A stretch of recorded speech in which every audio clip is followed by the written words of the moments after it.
Introductions of our wonderful speakers today, and then with an emphasis on quick, because I know you'd much rather hear from them than hear from me. One speaker is Ben Beaton, who is a native of Kentucky.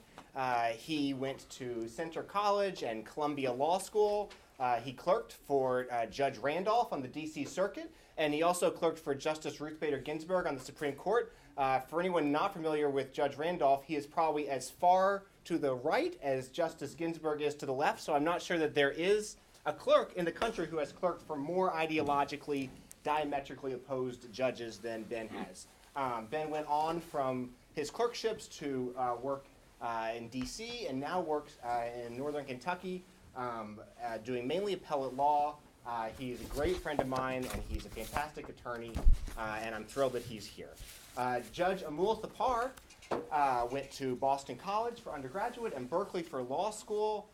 He clerked. He did private practice in D.C. He did private practice in Kentucky. He was a U.S. attorney for the Eastern District.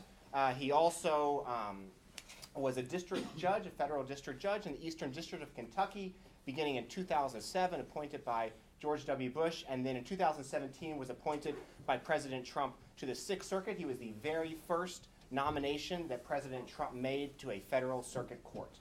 I heard a story actually about Judge Thapar today that will take 10 seconds to share, and I loved it so much. And you can tell me if it's not true, but at Judge Thapar's investiture, he made one promise to everyone in the room, including his fellow judges on the Sixth Circuit. He promised to never add one word to the U.S. Constitution.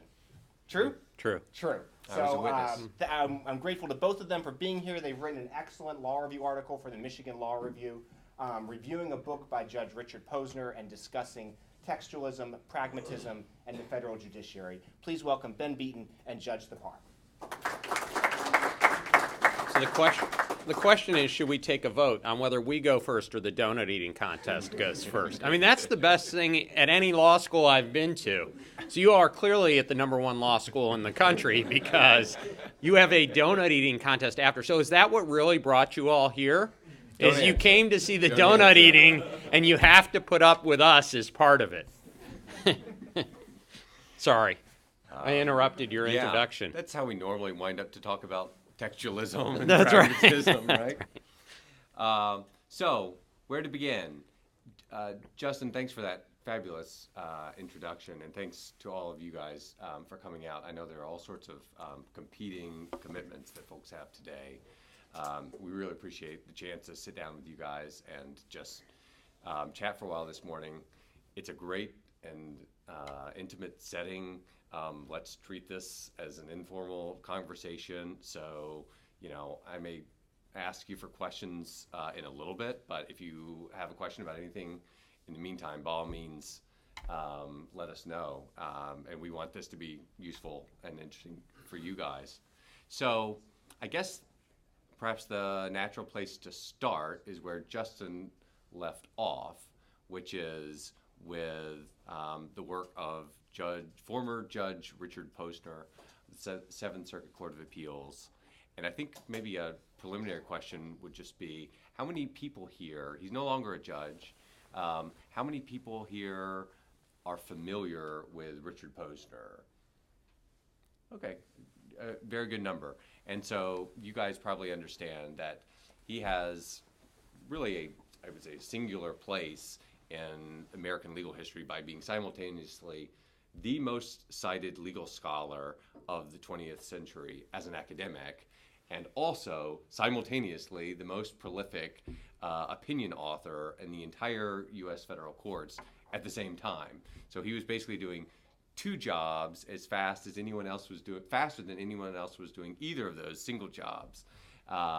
And that led to a remarkable career, all sorts of contributions in antitrust and contract law and primarily law and economics. He wrote a ton of books, one of which was, I think, around number 40, and his final as a judge called The Federal Judiciary. And he set out to create the Federal Judiciary, offer some advice to his fellow judges like Judge Thapar. And we read the book, and we thought, that's very provocative. We should respond. So do you want to give these guys in a nutshell what our response to the book? Yeah, our response was really he came up with some really good ideas, and in the book itself that he did not elaborate on, which was a real shame, and that cut against his main thesis that we should be more pragmatic in everything we do. So, for example, just to explain it, he talked about how courts, well, let me start with law students since we're here in a law school, how judges should not be so reliant upon new law clerks. And part of the problem with that is law clerks produce these fantastic bench memos, but they're long, right? And then what do judges do? Judges sometimes, his critique was, turn those bench memos into long opinions. Then what happens? Who reads those opinions? Only law students, right? Then you all are stuck reading the opinions, and you get these big case books, right? Wouldn't it be nice if we made those case books shorter? And how can we make those, and your reading assignments, thus, shorter? Well, his thesis was if judges spent more time writing and working on their own opinions, this wouldn't be a problem. So brevity in opinions would be great, and I totally agree with him. We should be brief in our opinions. In fact, you'll see that I make a very conscientious effort to limit every opinion to 10 pages or less. Now, you're not going to see that very often, but it's a lot of hard work. When it's longer than 10 pages, I apologize. I got tired, I got lazy, and I gave up, and I sent it out. So I think that's a really valid critique. Another critique of his is that we spend too much time deferring to other branches of government, and he's absolutely right on that. I think your own professor, Justin, has written about it recently, about some of the problems with Chevron deference and other things like that. And part of the problem is, as I said in an opinion, so I'm only quoting myself, which I'd like to do, as you'll figure out, is we abdicate our responsibility when we quickly find a statute ambiguous only to defer to another branch of government. And then we're not doing what Chief Justice Marshall envisioned us doing. And so he has a lot of valid critiques about how we should do our job and do it right.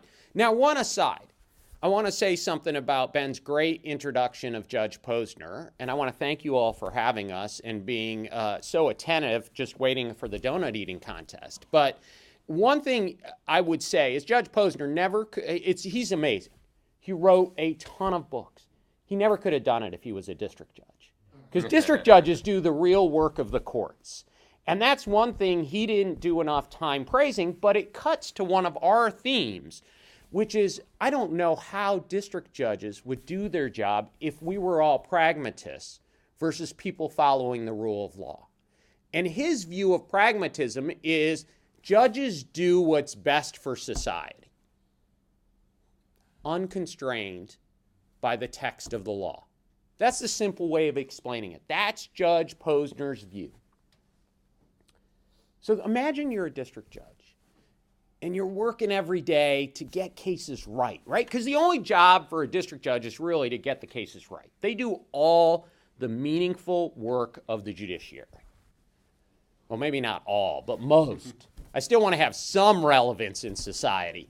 But they do most of the hard, thoughtful work of the judiciary. If they know we're going to follow the law, their job's a lot easier. If they have to guess what I think is best for society, good luck. Yeah, and so that, I think, is really sort of the angle that we took on this in our review of this book, and really in our approach to this big debate between two competing schools of interpretation, pragmatism, which Posner espouses, and a textualist approach, which we advocate for. And our perspective is not so much from the appellate and academy perspective, although you are now an appellate judge and do teach at a lot of law schools. Both of us have spent a lot of time in the sort of nitty-gritty work of the trial courts and in America, as you described it. You as a prosecutor and then a trial judge, me as a private practitioner. And so a lot of the arguments that are very compelling, certainly to a judge who wants, I'm sure Judge Posner wanted to get the best rule, the best outcome in these cases, But from that rarefied perch, you see the law quite differently than those of us more in the trenches, which is the perspective that we write from. You have to think about a rule that comes out of a court, not just in terms of deciding that particular case. That is a necessary but not sufficient reason to have a rule of law, right? We have to have a case of controversy. But a prudence judge, I would say, must also think about what are the follow-on consequences, not just for these parties, but for others. Now, Posner would think about that too, but he just wants to, as you say, get the right rule for society.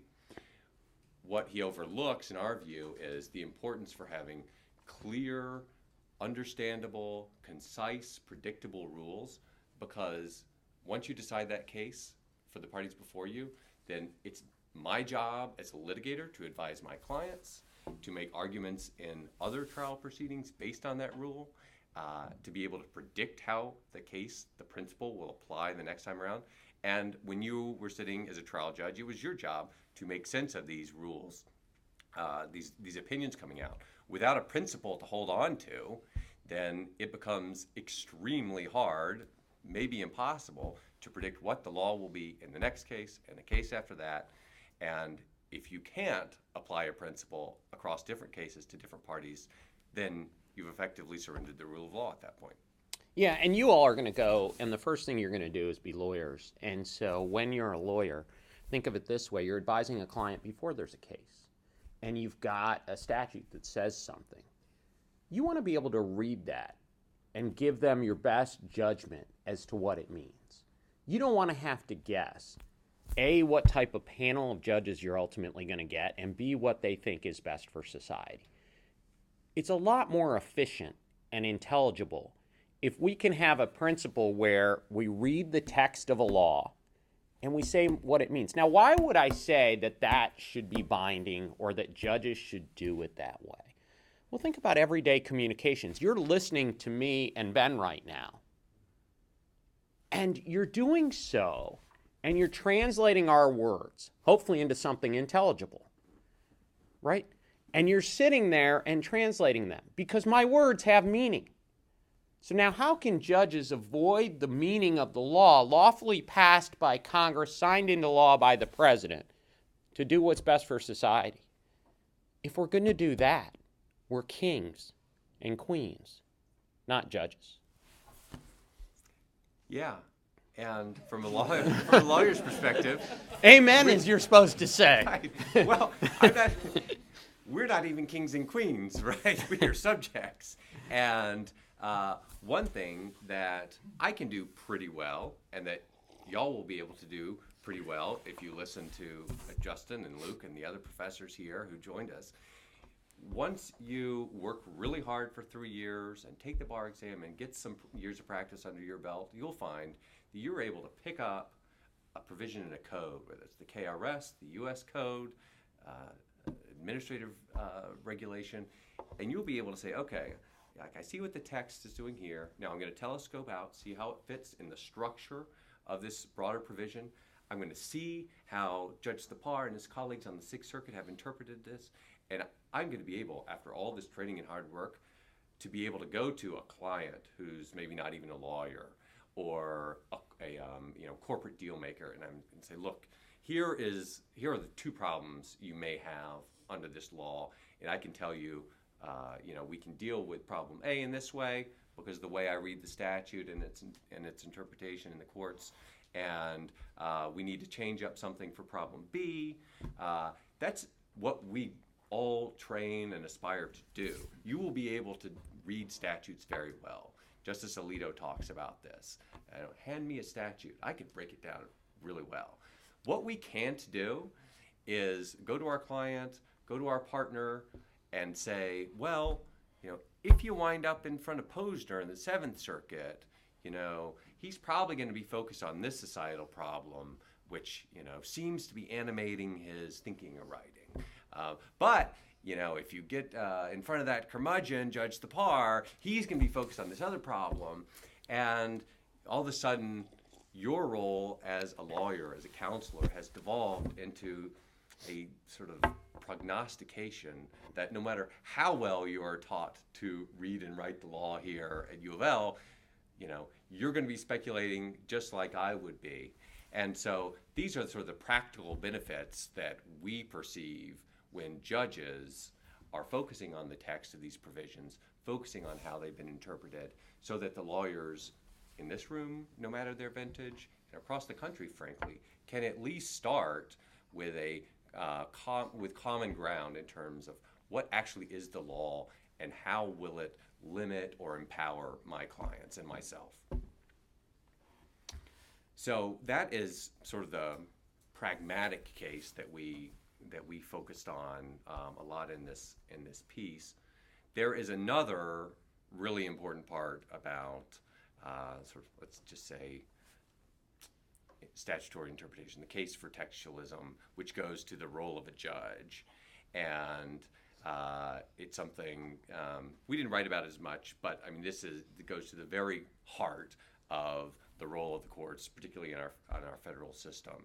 And so, what Judge Thapar would you say is the reason why you can't, even if we thought it was good and effective, why can't you go out and pick up every case and just try to sort of do the best thing for society? Because it sounds like, that's a pretty good mission. Yeah, and just to be fair, let's read Posner's own words, because you all may actually like this as we talk about it. But my approach in judging a case is therefore not to worry initially about doctrine, precedent, and other conventional materials of legal analysis, so long as it's not unavoidably blocked by an authoritative precedent. Now think about this as a law student.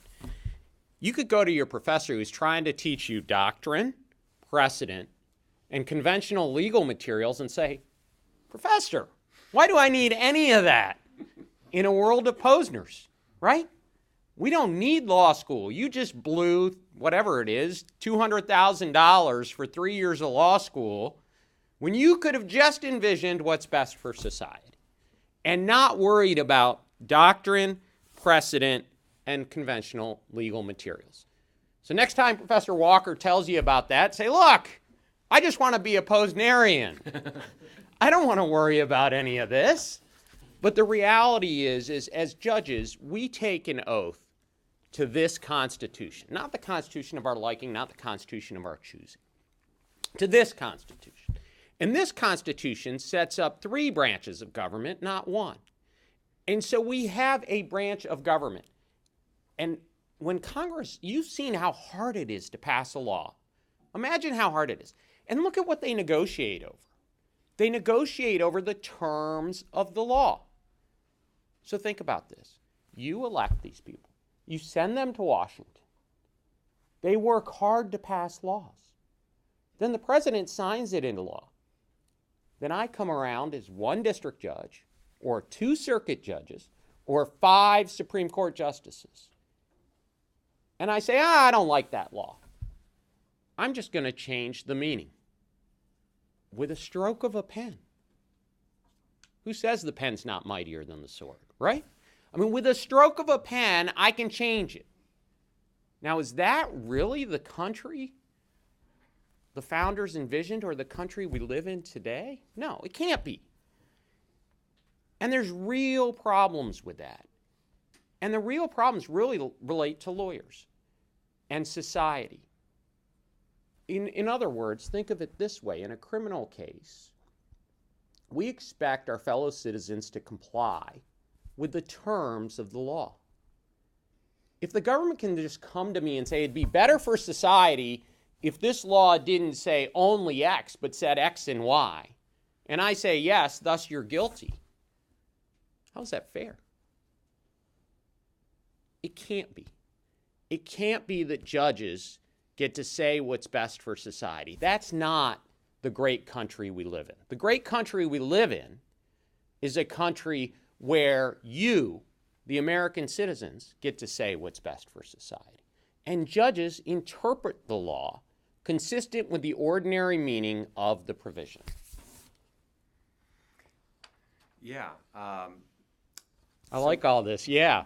You're not going to find a lot of disagreement in between the two of us today. This is not so much a debate, so I hope we're not, too much of an echo chamber. But just to really, drill down on that point, because I think we can't overstate the case that it is somehow simple or easy to conduct this enterprise that we're talking about, to really try to nail what is the role of the court when interpreting this statute that Congress enacted. Oftentimes, the drafting of these statutes is not, it's not like reading a George Will column or something, right? The meaning does not jump off the page. And to your point about bicameralism and presentment, how hard it is for a bill to become a law, my sense is that was motivating a lot of Judge Posner's frustration and willingness to, let's say, aggressively interpret some of these texts, particularly when they may not have an obvious answer, but there is arguably some ambiguity, some play in the joints there. And so I think you see that as it has become harder perhaps, or less frequent for Congress to immediately respond to judicial opinions that Congress thinks highlights a flaw. There's data on this, that there are fewer sort of statutory overrulings of an outcome that, let's say, Judge Thapar and his colleagues issue because the law compels it, but Congress says, oh no, if that's what we meant, then we want to do over. That's happening less frequently today, and I think that is increasing the willingness of some, like Judge Posner, to be more aggressive in the updating, shall we say, of laws that occurs from the courts rather than the legislature.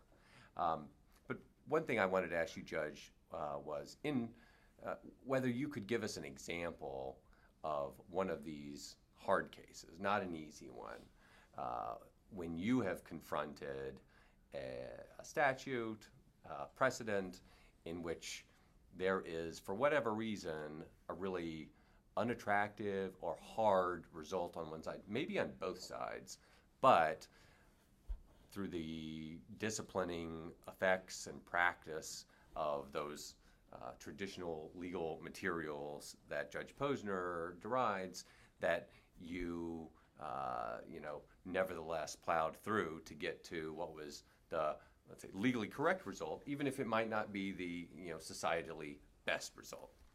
Yeah, I mean, look, this isn't an easy enterprise, and if I made it seem easy, then forgive me. Textualism's hard, right? It's much easier as a judge to say, this is best for society, so I'm going to do it, right? My opinion, think about shortness. My opinion could be one paragraph, right? But I had a case, I've had many cases where I've had to interpret the text of the statute. And I'll cite Ben. I don't want you telling Congress this, that Judge Thapar said it, but they're not always perfectly written. And so I had a case where in Kentucky, I was a district judge, and a mining company wanted to mine the land. And there were property owners. And believe it or not, I had to interpret the term the. Okay? You ready? Now you say, come on, Judge, this is easy. So let me explain it to you. So the question was, there were 7 tenants in common of this beautiful land, right? It's a mountain. And one, they're all family members. And one had a vacation home on the property. The others, so one who owned 2/7 of the land sold that to a mining company. And then the mining company gave itself permission to mine the land. You needed permission from the property owner. So what do you do when you have 7 property owners? So the mining company comes to court and says, Judge, if you say we can't mine this land, we're not going to get the coal under it, which would be better for society. You're going to unemploy 200 people because these people were all hired to mine this land. and you're going to let one property owner on the other side hold this up. So now it says the property owner. Well, the U.S. Code says we interpret terms, singular terms, in plural fashion. So the question is, what I said is Congress could have written it to say a property owner. And had they written it to say a property owner, then you could get the permission of one of seven. But the property owner, when you interpret it plurally, meant the property owners. So you needed permission of all seven. Now, it was this one property owner who had this vacation home against the mining company, the Kentucky state government, and the Obama administration. All three were on one side, and this one property owner was on the other. And they were all telling me how I was going to unemploy all these people, and that's not best for society, and we should do this. And then there was the property owner. And the property owner won because the law said the property owner. And I had to figure out, could I change the into a? Yes, sir. What made, I mean, how do you define property in this case? If you have more than one owner, and I'm looking at the property, two parts of it can now be disposed of by one owner. Does not make it a separate property by itself. So they are all tenants in common. So I hope I answer your question. If I don't, ask a follow-up. So they're all tenants in common. So they all have a right to the entire property. Okay, I get it. I get you now. I didn't. Yeah, so that's my bad in not explaining it right, and I'm sorry. But that's a great question. And so, yes, it wasn't like they each had their own parcel. Right. They were tenants in common. They owned the whole. Their parents had deeded it to them as tenants in common. So, Well, go ahead. So, Judge, this morning I spent some time in my business organizations class talking about how statutes are enacted on a pre-installed and continuing reinstall field we call common law. And the Supreme Court, when called upon to interpret terms, over and over and over 200 years, have deferred to the common law. So I understand your argument. I'm not speaking pro-Posnerian or anti-Posnerian, but he wrote a lot of decisions involving his interpretation of good faith and other common law concepts. When that's going on, you don't find this structural government that we have between three branches. The judges are actually making law, and that's part of our common law system. So it doesn't completely square with the idea that, well, I better look at a statute because there's no statute to look at. You can't look at congressional will. So it's my understanding common law judges would frequently say, I've got to make a rule here. Now, if I've got other judges over the past 300 years that have made these rules, then to the extent I can, I'm going to defer to their wisdom, their collective wisdom. But if I've got a new rule I have to develop, then I do have to think about how this is going to impact parties down the line and society in general. I'd just like to hear your comment on that. There's no question. In fact, I recently, we're talking about two different things in some sense. In one, we're talking about statutes and how to interpret them. In Posner's view, you're exactly right. In fact, he says this in the book, is we're all common law judges at heart. So don't let these silly statutes get in the way of us being common law judges. And what I said in an opinion just recently called JASO, the same one where I said we can't abdicate our responsibility, is the government came to court arguing that we could ignore res judicata. Well, res judicata is a common law principle. And we always understand, and you probably learned this in crim law, right, that the statutes are passed against the backdrop of the common law. What Ben and I are saying is, of course, you pass those against the backdrop of common law, and if Congress doesn't want to, if they want to supplant common law, they can say so. Otherwise, we've always assumed as courts that you pass it against the backdrop of common law. But what it doesn't mean is that when Congress passes that law, that judges can ignore it and continue to do the common law. And that's the difference between us and other countries that are purely common law countries. Yeah, that's a great point. I'm glad you raised it because I don't know if I made this clear at the outset, but the book is called, his book is about grading the federal judiciary and is focused on sort of the meat and potatoes work of the federal courts, which is largely interpreting the federal constitution, federal statutes, federal regulations.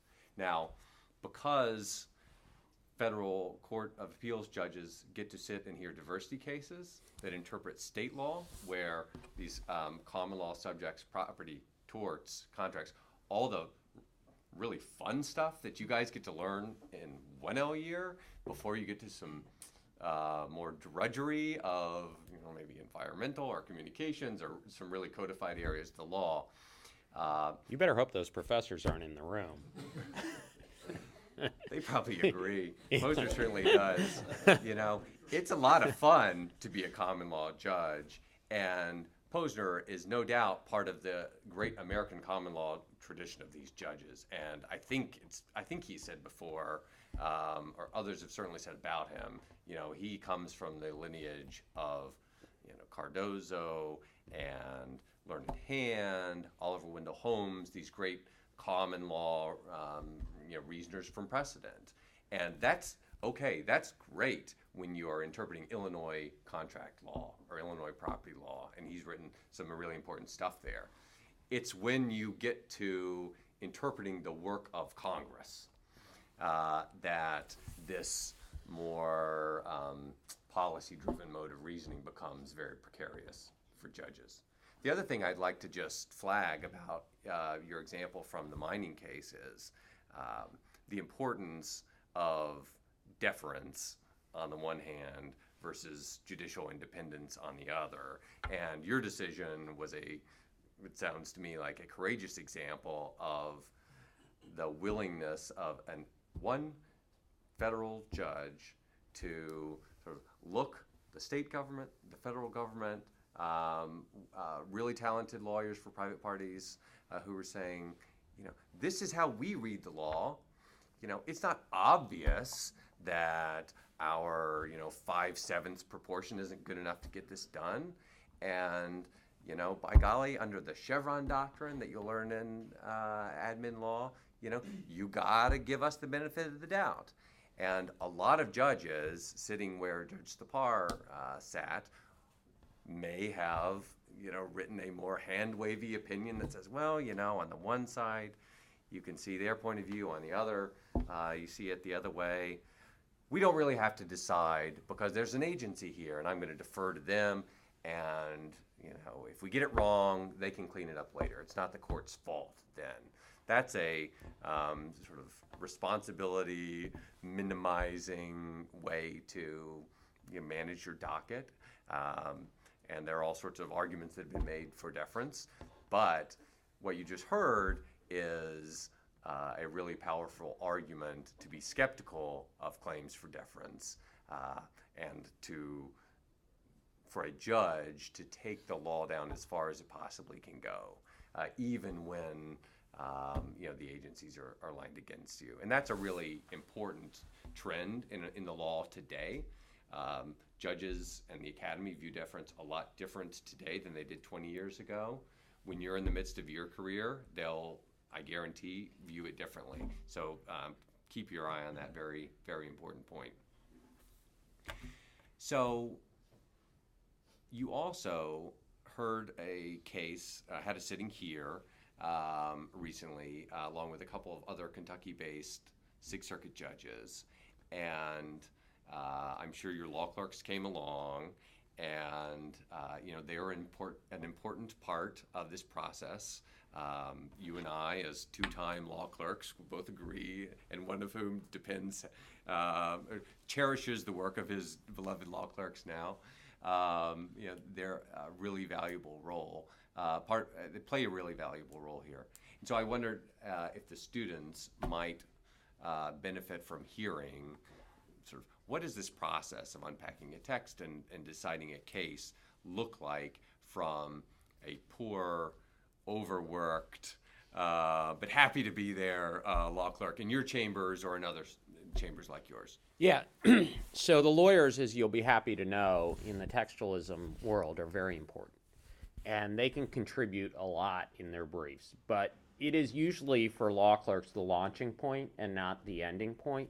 In other words, we still go about taking what the lawyers give us and then doing the independent analysis. And so a law clerk, just the nuts and bolts, will get the briefs and will review the briefs, will talk to me about the case, and then I will point them, oh, you should go figure out this, you should figure out that. You need to figure out what the ordinary meaning of these terms are, and to help guide us through this process. And there's a lot of give and take in that process and thinking it through. And don't think, I'm not here to say, oh, I just blinded myself to the consequences of me holding for the property owner in that case. Of course, I understood the consequences of doing so, but the law compelled me to do so. And that was my view in that case, and I interpreted it. And the beauty of textualism, and this is what makes clerking for a textualist hard, is you want to show all your work. You want to show how you got there. And then clerking for me is even worse, because not only do you have to show your work, you have to figure out how to do it in a brief fashion. And so it's doubly as hard in that regard, in that you've got to show your work and you've got to do it in a way that's understandable but not 100 pages long. Now, having said that, I have to confess, as a district judge, I didn't have the time to make my opinion short, and I had more of an incentive to show my work. Why? Because as a district judge, you're not only talking to the parties, you're explaining to the Court of Appeals why you did what you did. And so a lot of times, unfortunately, the opinions were longer. But the clerks participate in that process every step of the way and are instrumental in helping a judge track things down, find things, explain to a judge what's going on. Especially when you're on the district court, you're running in and out of court, and then in between talking about opinions, or at night calling your law clerks when you're working on opinions. And so clerks are an instrumental part of that. I encourage everyone here to consider clerking. And I think one of the misconceptions is that the federal courts are always the place to clerk. And I want to correct that, because 90% of society's interaction is not with federal judges. It's with state judges. They're the heroes of the judicial system. Don't let anyone tell you otherwise. They're overworked, underpaid, and do a phenomenal job. And most of society's interaction with judges is with state court judges, because we're off in our towers, right? And sometimes they let us out, like today, so we can come watch donut eating contests. But usually they keep us in those towers because they don't want you to be exposed to us. Because then I read you Posner's quote, and you go back to class and say, Professor, why do I care about any of this?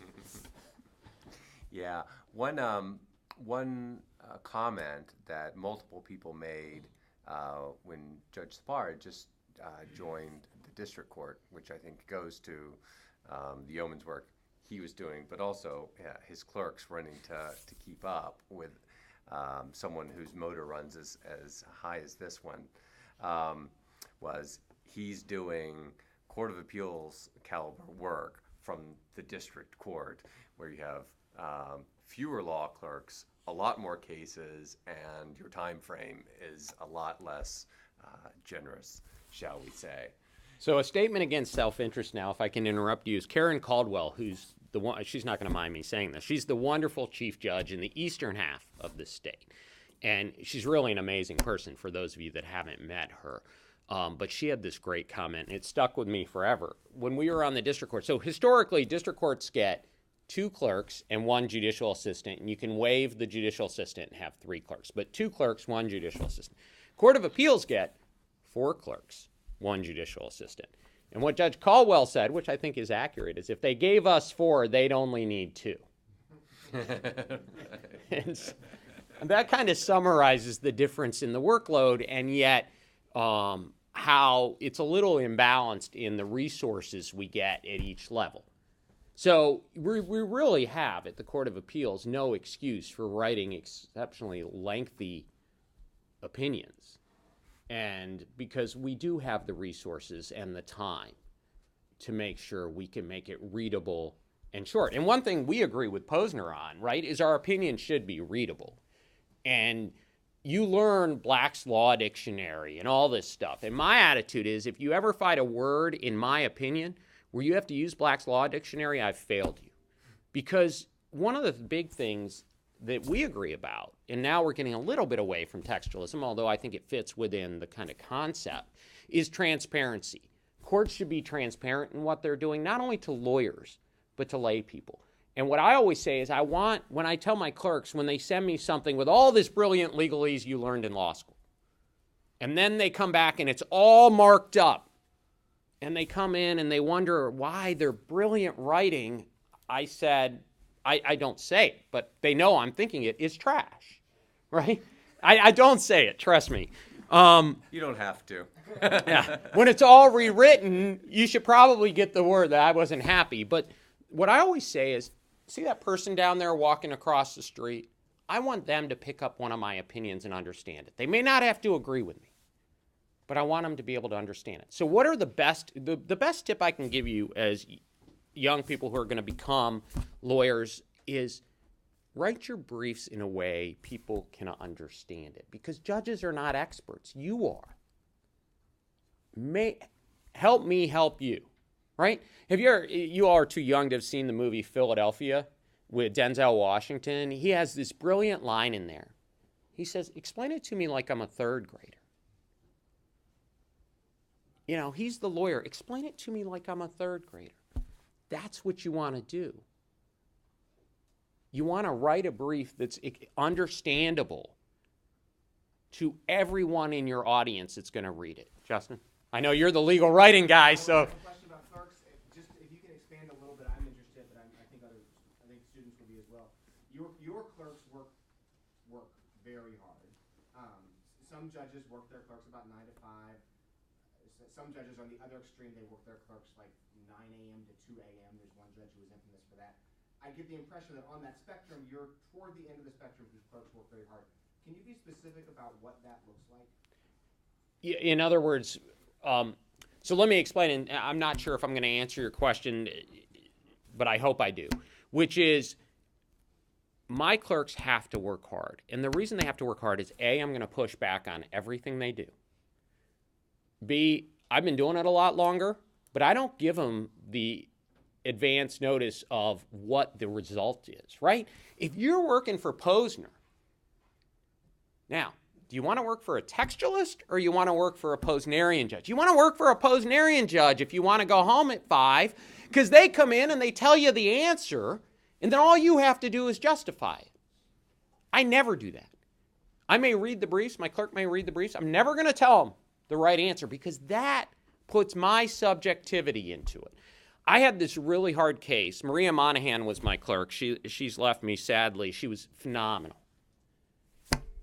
And I told her, I said, look, we had fraternities involved, okay? You're going to hate me saying this. I have the same preconceived notions about fraternities that any parent has, right? I'm a parent, okay?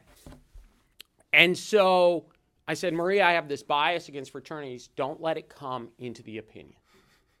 That's it. That's all I told her. I didn't tell her what the results should be. I didn't tell her anything else. I said, just don't let my bias enter the opinion. So she was aware of it. And that's what I try to do. I say, look, when I walk through those doors, I leave my biases outside. And you, the clerks, have to check me on that. And one inherent check I've built into the system is I let the clerks, I tell them, I just want to get it right. That's my sole goal. What is right? Well, I just told you I'm a textualist, I'm an originalist. I want to follow those principles, and I want to get it right. But I'm not going to tell you the answer. You have to work through and write something, whether it's a memo or a draft of an opinion, that convinces me that you're following the law as it is understood. And if you do that, then you're not going to get as much pushback. But no matter what they do, they get pushback. That's part of the fun, I think, of clerking for me. They would tell you otherwise. But I think the give and take is a lot of fun. But that's how the sausage is made, so to speak. And so it makes it a lot harder. You have to work those long hours to do all that, to hunt everything down, because no matter what you do, they come in and I say, well, I read this law review by Professor Walker, and he says, and they're like, oh, God, judge is reading those law reviews again. They hate it because I go home at night. Yeah, I'm a total dweeb, and I read law reviews, right? And then we write them. So I even contribute to the morass. And then I come in and I say, yeah, Professor Walker said X, and this opinion says Y. Can we really be right? Because he's a lot smarter than we are. I hope that answers your question. Yes? One of the assumptions in the legal realism project and then Posner, who's inherited with pragmatism, is that we'll never rid ourselves of pragmatic judges. They'll always be there. And we'd rather have them open and transparent about pragmatic reasoning than hiding behind form. What in your all's mind is the more dangerous judge? The pragmatic who's candid, the pragmatic judge who's candid, or the pragmatic judge hiding behind form, precedent, text? I think they're both dangerous, and for the same reason, in that they're abdicating their responsibility. Having said that, don't get me wrong that we are Puritans and we never let our subjectivity interfere with the objectivity of doing the job the way I've laid out. What I like doing is coming out and talking about it and then letting you hold me accountable. How do you hold a pragmatic judge accountable? You argue with him about what's best for society. Really? Or you can hold me accountable and say, hey, you got that interpretation wrong, and here's where you missed out. You showed your work, but you didn't see this source, or you didn't pay attention to this, or you didn't pay. You can actually have feedback and have a legal dialogue. Justice Scalia used to have this great line, we do law. And that's what I'm trying to do, and I come out and talk about it. I don't hide in my tower and say I'm one thing and do another. I come out and say, hold me accountable. Look at my opinions. Come critique me. That's the beauty of it. Yeah, so this is really the fundamental, this is the rub of Posner's argument, which, you know, his critique is not wrong. Don't misunderstand this. He really comes hard after judges he thinks are cloaking their own willfulness, their own priors, behind legalese and formalistic language, and says, enough of that. You're hiding the ball. Just say that what you're doing is making policy. We see the same problem in the work of a lot of judges, by no means all, and by and large, judges I think are trying to get it right, but some are more successful, more disciplined in shielding those priors through the process you talked about a moment ago than others. And so the question for all of us, I think, is what do you do when you recognize that judges are human too, and they're imperfect, and the enterprise is hard? Do we surrender, as Posner suggests we should do, and just be transparent about it? Look, I'm siding with the plaintiff here because I think if plaintiffs can recover in this way, it's better for all of us. Or, as we would suggest, is it better for the lawyers, the courts, society as a whole, if judges keep trying hard to get it right according to neutral principles in the hard work of interpretation, knowing that you and your other colleagues will disagree in good faith from time to time, but you avoid what Justice Scalia talked about, and this is the very end of our piece. There's nothing as dangerous as a willful judge, and Lord knows we're all human, so we're susceptible to these problems. But you keep trying. That's not a reason to surrender. It's a reason to try harder and to engage in these sorts of debates about it. And so we can all do better and hold these guys accountable. One practical tip I'll add quickly to your writing point. You're absolutely right to write for a general audience. That's true for us as advocates. It's true for judges, even better. There's an even better tip, though. Just take Justin's class. You have the best legal writing instructor, the most overqualified legal writing instructor in America, right here in your midst. And we talked a couple years ago about, we were collaborating on a few things. As long as he uses my opinions as the model. Oh, I'm sure he does. Okay. But you'll like where he starts. It's not with a judicial opinion. We were talking about this a couple years ago. Who do you give your students to read to become better legal writers? And he says, I give them excerpts from Robert Caro and Walter Isaacson and these phenomenal stylists of the English language. And guys who, like us, are generalists about the subjects they pick up, but can explain it to anyone. And he is quite right to approach legal writing this way. Posner would heartily agree with us on this. So for more where this came from, sign up for that course. Yeah, and you don't, I want to add one thing, which I think it's great Justin does that. You don't have to read legal writing to be a better legal writer. In fact, I agree with Posner. That will make you worse. You have to read good writing to become a better writer. Yes? As much as I agree with your opinion on the property case, Oh, good. I found one. I wonder, I'm sure you've had quite a few cases like that. I wonder if you've run into a situation where you've come up with an opinion, but you sit back and you feel like this is not the right answer.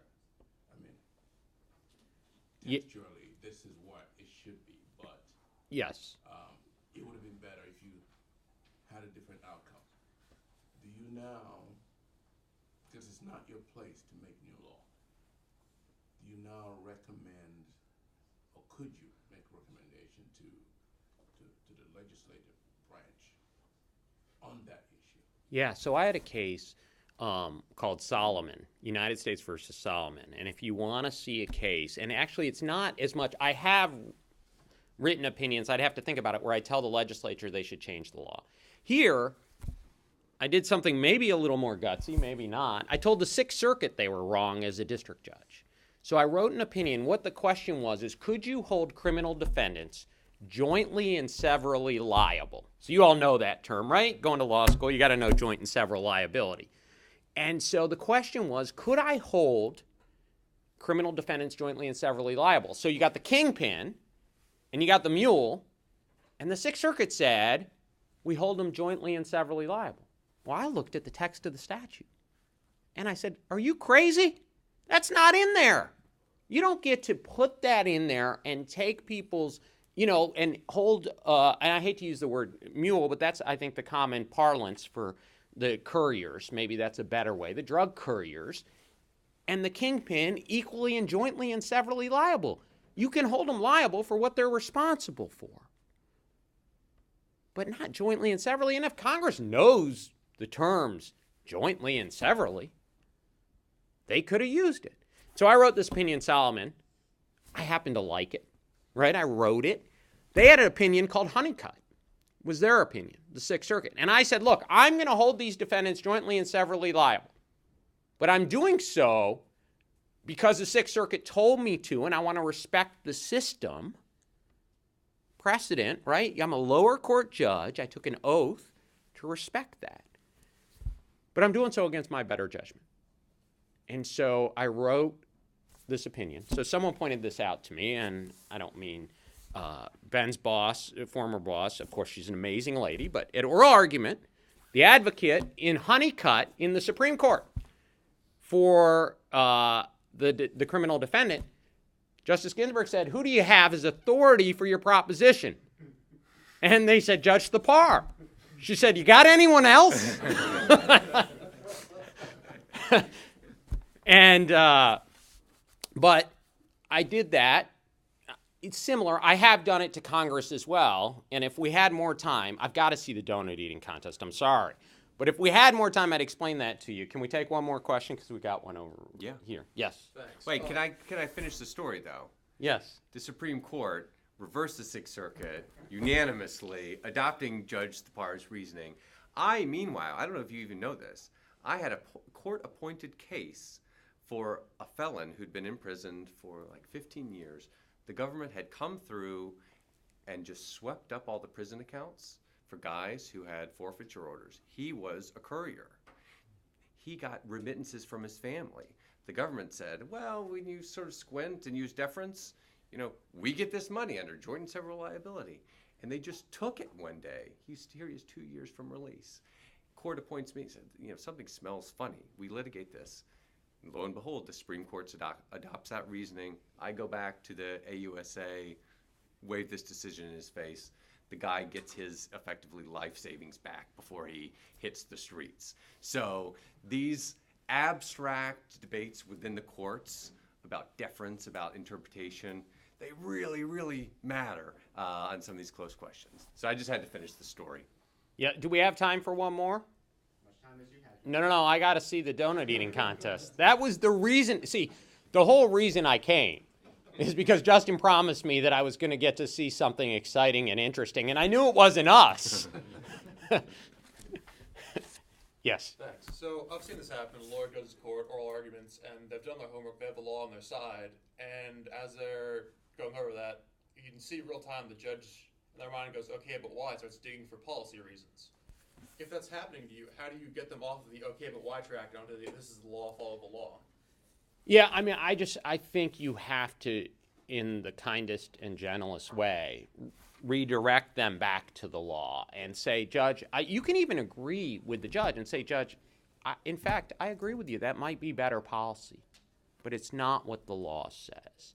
And there's a way to change the law, and that's go to Washington, go to your state capital, but you can't come to court and do it. And so that's the way to do it. I would say that all of my colleagues, 100%, are trying to get it right. We just have different methodologies. That's what we're talking about. Posner was trying to get it right. So when I say I'm trying to get it right, it's not that my colleagues aren't trying to get it right. We've just got different methods for getting there. The difference is what I think I reach is what Justice Scalia called legal results. And so I get to legal results. Hence, I'm ruling for criminal defendants. I'm ruling against criminal defendants. It's not me who's picking winners and losers. It's the law who's picking winners and losers. And in an ideal sense, that's what we want. And I think that textualism provides that constraint. And it's an external constraint. It's a natural constraint, the meaning of the terms. And so what you have to do in that situation is even agree with the judge. Yeah, that might be better policy, but that's for Congress to consider. Remind them there's other branches of government. We like to think we're the only one, but we're not.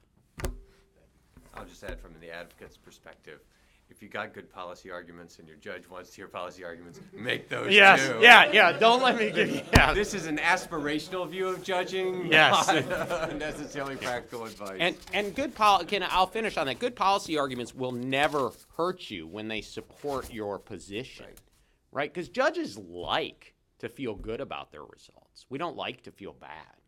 But if you feel good about all your results, you're not being a judge.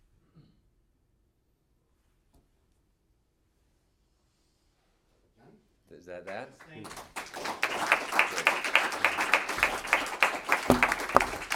you, Ben, very much. Thank you, Really. Judge, Thanks, guys. for your time and your thoughts. And I thought that was just terrific. And looking forward to round 2 in a few minutes. Can we vote on whether you have to eat chocolate or glazed, or do we have no say? First, I think the most important thing is to turn the video off. No, leave it on. I vote we leave it on. Not your courtroom. Yeah, I only have one vote here amongst many, although